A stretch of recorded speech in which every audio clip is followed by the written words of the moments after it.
Hi, in front of me is Vivo V15 Pro, and today I would like to show you how you can operate voice recorder.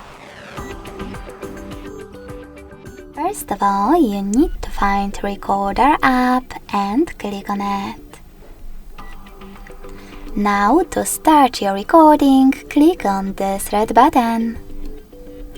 As you can see, now it's on. You can pause it or unpause it using the same button. In order to add a bookmark, click on the left one, and to end it and save it, on the right one. As you can see, after that my recording was created.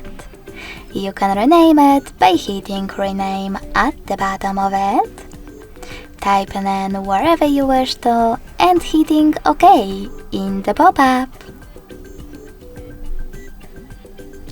In order to play it, click on it. If you wish to delete it though, hold it.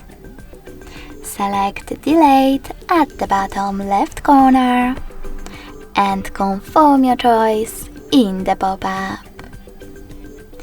Thanks so much for watching. If you enjoyed this video, don't forget to leave a like, comment and subscribe.